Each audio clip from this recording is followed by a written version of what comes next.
The amount in the account equals the P, which is the principal. Have you heard of that before?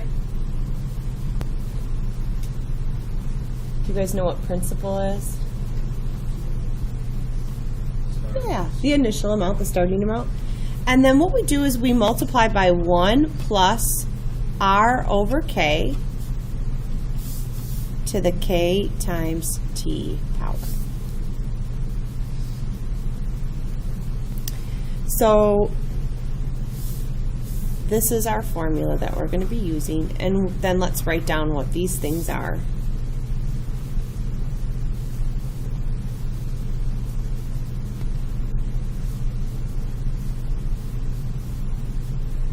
A is the amount in the account. If you already remember what these things are, you don't have to write them down.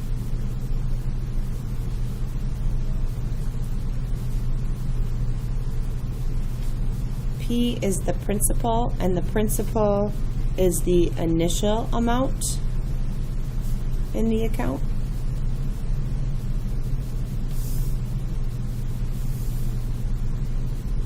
Little r is the annual interest rate, and we want to make sure we write it as a decimal.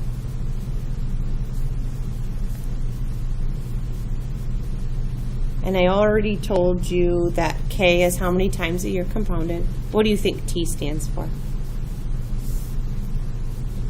Yeah, the number of years.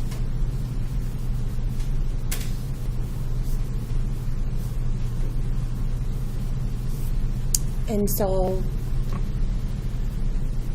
I'd like to explain then how compound interest works.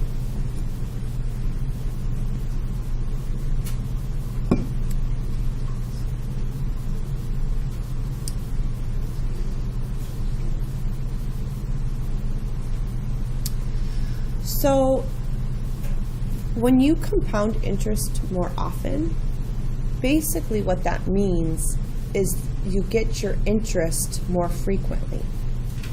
Can anybody tell me why that might be an advantage?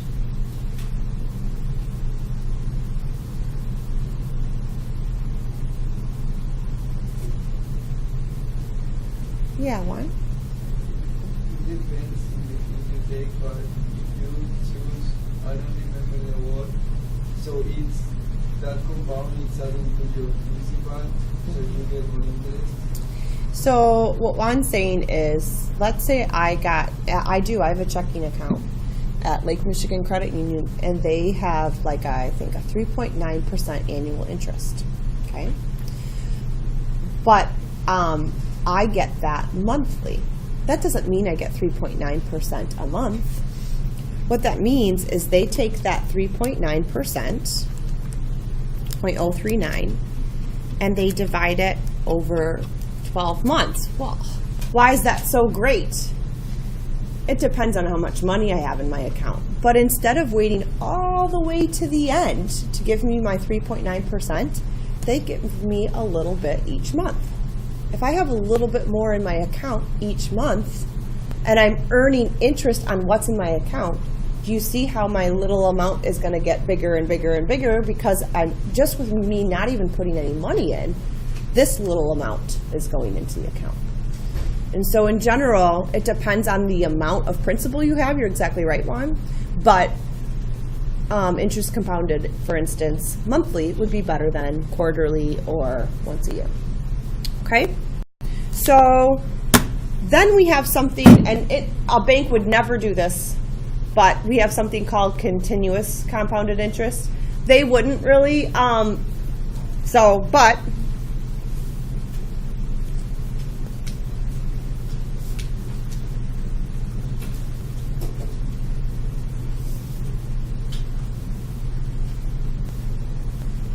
we really kind of actually use compound interest, or just continuous growth, I guess is what we would call it. And here's what happens here, guys.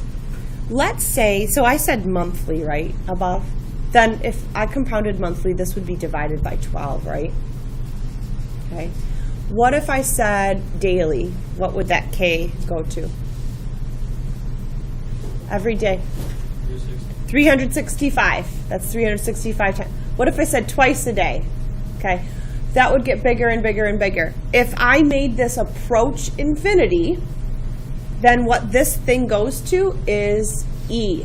And so what you see in this formula is A equals P times E to the R times T.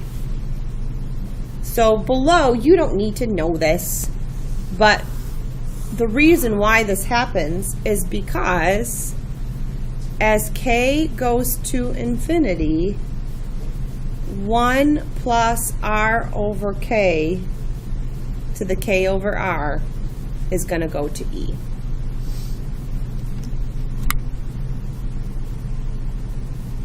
Now, some things to be careful of. Is there a 1 plus R in the power here? Nope, it's just an R. Here we have 1 plus R, and so make sure that when you're putting R in up here, that you're just putting its decimal value in. Okay. So let's leave those off to the side, and let's take a look. And really, we're just working through, we're not doing anything new today. We're going to just work with these formulas. They're exponential formulas. All right. So let's get our calculators out. By the way, if it's annual interest, that K becomes a 1 once a year.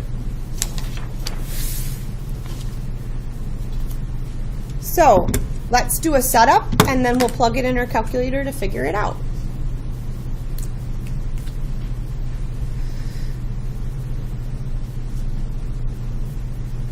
I wanted you to find the amount accumulated after investing a principal P for T years at interest rate R. So what would I write for this one? What comes first? 1,000. 1 plus, good, 0.04 over 1. Do I really need to write that down? No. And then to the 1 times 5 power. I'm going to ignore the ones. Let's type that in our calculator. 1 plus 0.04 is 1.04 to the 5th.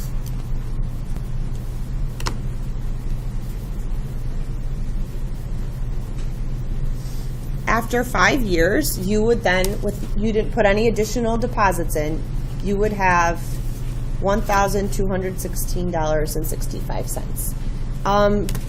Calculator errors are pretty common on this. Make sure that you're typing them in your calculator, so if you get an error, we can fix it. Are you good with this? All right, let's try the next one. That was pretty quick.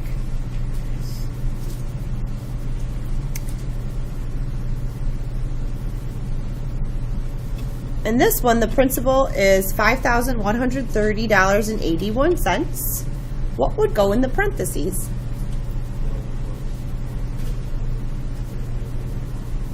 Yep.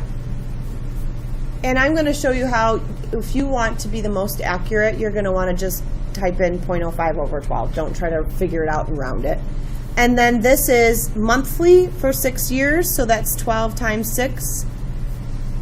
So make sure that if you're doing this on the older calculator, that you put that in a parentheses. If you have one of the newer calculators, they actually put the power up for you, and then you don't have to worry about it. So let's type it in and see what we get.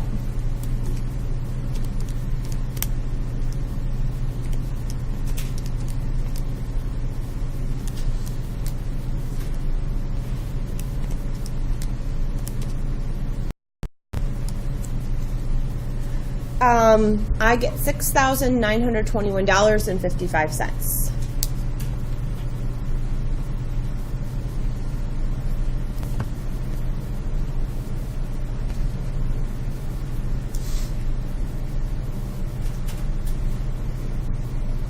Okay. That's just a little bit how those formulas work then. Now, how about if we have to solve for something that's in a power? Well, wait, we learned how to do that the other day. What's that going to involve? me doing? How do I bring a power down? Take the log. Yep. All right, so let's take a look at 3. So let's just be careful about which formula to use here. I'm going to highlight something. What formula does that tell me that I'm going to use? Pert. I call it Pert. There used to be a shampoo that was called Pert. Do they still make that? No. Do they? Do you know it's green? Don't think so? It did smell pretty good. Pert. On the commercial, they had a girl with like curly hair, and it was like all bouncy, and it was pretty, and you wanted to use Pert shampoo. That's how I remembered the formula. I know that seems silly, but that's how I did. Pert. It's the name of the shampoo. All right. What do we know? Do we know the amount in the account? Yes, it grew to $13,800. Do we know the principal? Yes, it was $3,700. We know E. E is always E. Do we know the interest rate? Okay, now be careful. What are we going to write down?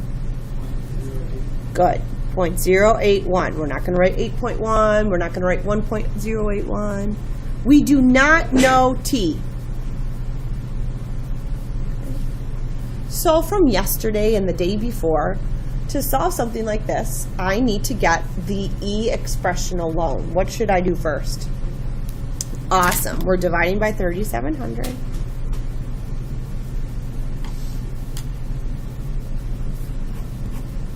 Then what am I going to do? What's next? Good. I'm going to use natural log. I'll type it all in at the end. So I'm going to have the natural log of 13,800 divided by the 3,700 equals, the natural log of this is going to bring that to the front. And finally, what am I doing? This should be 0.081 T times natural log of E. I'm going too fast. What's the natural log of E? 1. So to figure out what T is, I'm going to have to divide both sides by 0.081.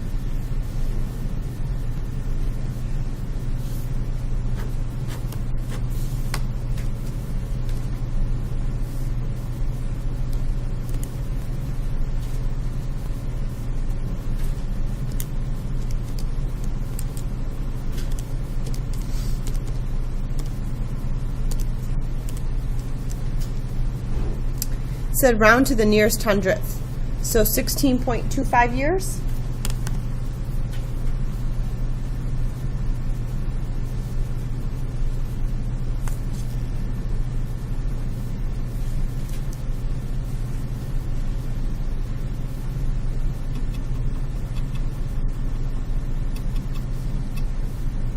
Okay, I'm going to show you a setup for 4. Well, maybe we should do 4 because it's a little bit different. I asked you to solve in a power again, but maybe we'll just go through it.